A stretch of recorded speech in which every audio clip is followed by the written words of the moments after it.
Hey YouTubers, it's Nate coming back to you today. I just want to talk to you a little bit about a plant that I found. It is close in relation to the yucca plant. Very fibrous leaves, very long leaves. I mean, you can see touching the ground, base of my foot. It's about as tall as I am, each leaf is. It might be a cattail, I'm not sure. It's growing on the side of a lake that I've located. But anyway, just wanting to show you. The leaves here are very porous. Let me see if I can get this to focus so you guys can see it real well. See, there's little air pockets on the insides of these leaves. I think that might have something to do with how cold it gets here, because the air pockets will trap heat and will keep the leaves from totally freezing. I'm not 100% sure. Don't quote me on that. I'm just, going off of what I'm thinking. I had no idea, to be honest with you. But I was wanting to show you guys that you can actually make cordage out of these, if absolutely need be. Each one of these that you see sticking up like this is where a new piece of leaf has been braided into the cordage itself. Now, we already did a weight test on this. This cordage would not be good for holding any kind of weight. It wouldn't be good for making snares or anything like that out of. But what it would be good for is making mats, making pallets, making blankets, anything like that is what it would be good for. Looks like we have come across like some kind of a crabapple tree or something. All of these on the ground though look pretty rough. See if there's any up there that maybe still might be edible or good. Two right there. There's two there. There's one up there. Two over here. Those are a little rotten on this side. I'm going to try to get these two. I might could actually climb up and reach them. Let's see. Let me get up there.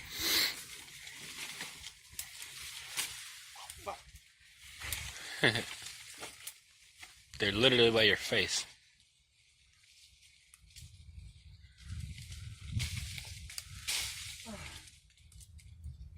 These two, Haley. Right. Just put them in my pocket. Yeah, how about to say, I'm already holding 3. Here's 2 more. We got 4. There doesn't seem to be any more.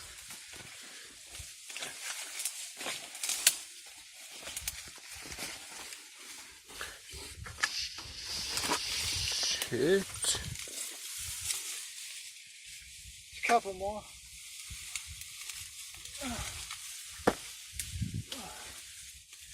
That's a good looking one. Alright. There's 2 more way over there. I'm gonna try to get down now. I'm coming down. Fuck.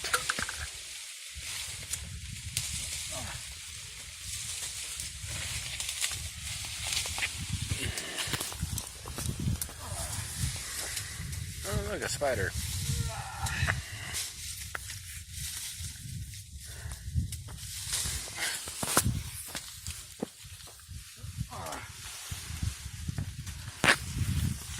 More. Oh shit, spider. Yeah. Oh, grab that one. Yeah. That's a good one. Yeah, I know. I saw it. Man.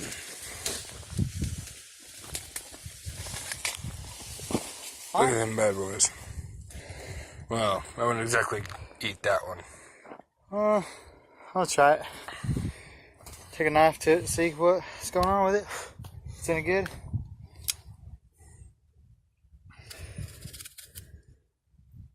Yeah, just a little. Oh, look at that. Oh, just a... Tastes like an apple, Granny Smith. It's pretty good. Bounties of foraging. You guys take it easy. Talk to y'all later. Check this out. I was just walking down this road and we come across this ingenuity right here.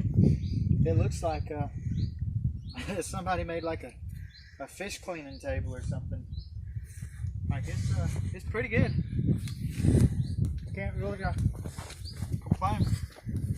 got this little spot that's carved out of the dirt for camping, stuff like that. It's good level ground.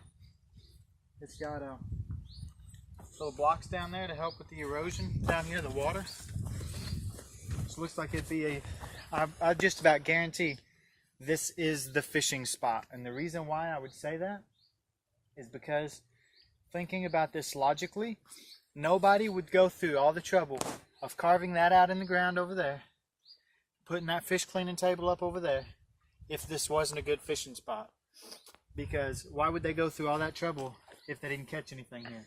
You've got all the reeds, the cattails on the left and on the right of this, where fish go into and bed up.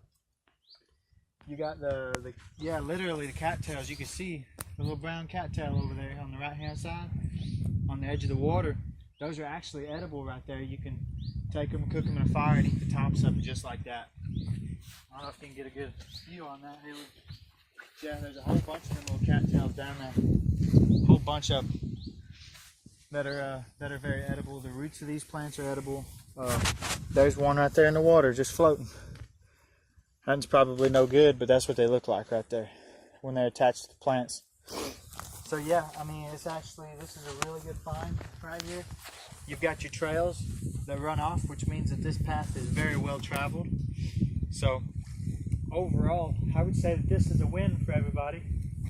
This is definitely a future camping spot. You've even got your little bird about this and how it would be a great fishing spot, like absolutely phenomenal. Why somebody would go through all this trouble if it wasn't a good spot is beyond me. But I found something that confirms that this is indeed a very good spot to go fishing. Check this out.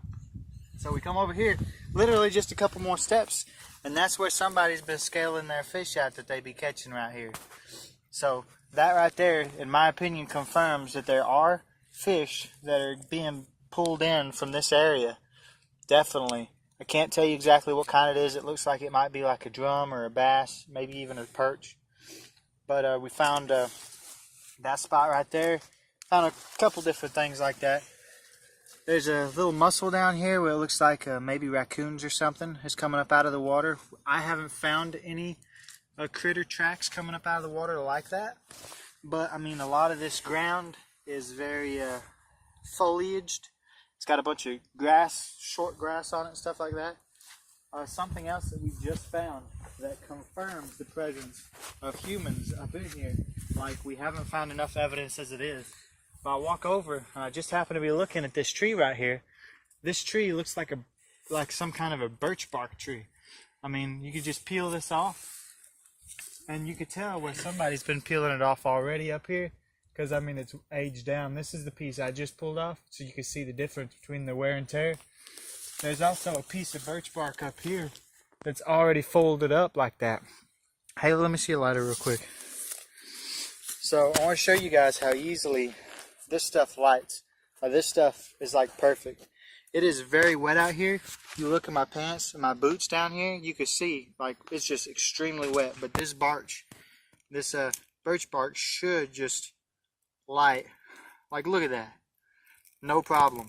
So even when wet, this shit right here is the perfect fire starting material because this is natural kerosene. That's what this is. It doesn't matter if it's wet, it doesn't matter if it's cold, it doesn't matter if it's icy. It doesn't matter. It will light regardless because this is natural kerosene right here. This is where the rubber meets the road in survival situations. You can find a tree like this, and you could just strip some bark off of it. Hey, you're good to go. It doesn't matter if what you're dealing with is wet. No problem at all.